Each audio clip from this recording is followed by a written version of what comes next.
I have a fear of heights. I always have. I don't like climbing ladders. And when I was a kid, I never climbed a tree. And when all my friends were going to the top of the jungle gym at school, I didn't join them. I stayed on the lower rungs. I was fine there, didn't want to go to the top. But in my adult years, I decided to start to challenge my fear of heights a little bit. And the first time I did it was when I was 21 years old. It was the early 90s, and bungee jumping was all the rage. So when I was traveling with a friend, we saw a temporary bungee jump structure set up, and I thought, hey, today's the day, let's give it a try. So I got suited up, went to the top. It was only 125 feet, but that was enough to scare the living daylights out of me. And once I saw how far that was, I thought, yeah, I don't know if I'm doing this. And I kind of hummed and hawed and hummed and hawed, and it took a long time. But then two things finally made me do it. One, the person who took me up said, well, if you don't do this soon, it's going to be the most expensive elevator ride you've ever taken. Okay, good point. And there was a girl watching, so I had to do it. Glad I did it.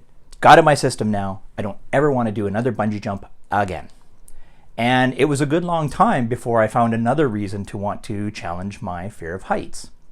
But in 2012, in Toronto, where I was living at the time, they introduced the CN Tower Edgewalk. And I thought, oh my gosh, I have to try that. That looks so cool. There was only one problem.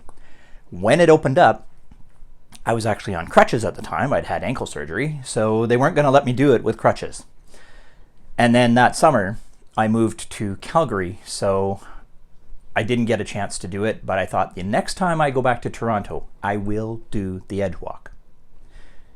Also in 2012, though, when I moved to Calgary, it was Stampede time. The Calgary Stampede, one of the most famous attractions in the world. And they put a zip line across the Stampede grounds. I saw it and I thought, okay, I need to try that. Zip lining looked like a lot of fun. So I climbed the tower to go up to the top of the spot to get all suited up and everything like that. Wow, it was a long climb, and it was a very narrow set of stairs, so it was very dizzying. But I got up there, and I remember asking the lady at the top, just before I was to go, I said, so where's the brake in case I want to slow myself down? And she's like, ha ha ha, there's no brake, you're just going. Okay, here we go. When I did that zip line, I knew that if I looked down, I was going to freak myself out. So I made a conscious effort not to look down. I looked straight out and straight ahead. Even as I stepped off, I thought, I'm not looking down. And I kept looking down kept looking straight ahead kind of the whole way. And I thought, later, I thought to myself, you kind of gypped yourself, because once you were traveling down the line and you knew you were safe, you should have looked down. Oh well, lessons learned, right? So that was my first zip line. Then in 2014, I did go back to Toronto, and one of the very first things I knew that I was going to do when I went back was book a time to go on the CN Tower Edgewalk. And I was so glad I did. I put the call out to some friends and said, hey, I'm going to do the Edgewalk, who's coming with me? And I got comments like, heck no, not going to do it. I'll watch from the bottom. I think I need to wash my hair that day. All kinds of reasons not to go, but I thought, I'm going for it anyway. And I'm so glad I did. It was such a cool experience to do that. Full disclosure, I was a little nervous the very first time they asked us to stretch out and let go of the rope. That freaked me out, because there were 6 of us out there. I was the first one. The guy said, okay, go out to the edge, lean back, now let go of the rope. And I looked down and I went, no, I don't think so. And I stepped back on the platform. The other 5 people all did it, and then I kind of felt like a doofus that I hadn't done it. So luckily, they gave us another couple of opportunities, one solo and one as a group, where we all got to do this again. Lean out, let go of the rope. It was cool. It was fun. So glad I did it, and I would totally do it again in a heartbeat. Right around that same time, a friend showed me a story about this thing called the Sky Slide in Los Angeles, and I thought, okay, that's cool. I need to give that a try. You know, some people, when they go to like the CN Tower or they go to the Calgary Tower and there's the glass floor section, some people are afraid to step on it. It freaks them out, all that kind of thing. Well, this glass slide is kind of the same thing. It's a glass slide on the outside of a building in downtown Los Angeles.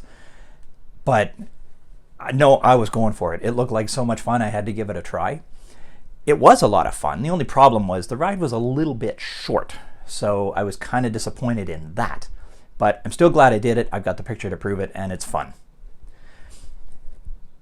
Later in 2019, I got another opportunity to do a zip line, this time in Las Vegas. And I had seen this zip line that goes over Fremont Street before we went down there. And it was so cool because you can fly Superman style with your arms out in front of you. And it was so much fun. I thought, okay, I need to try that. So we went down, we found it, and I got there.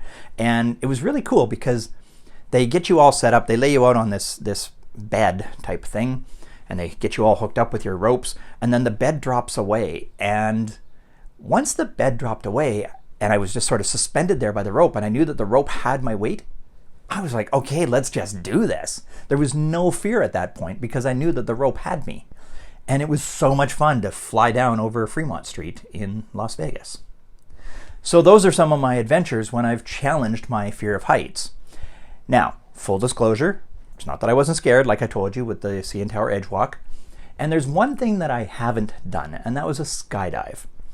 It was about a month after doing the bungee jump back in the early 90s that some friends wanted to go skydiving.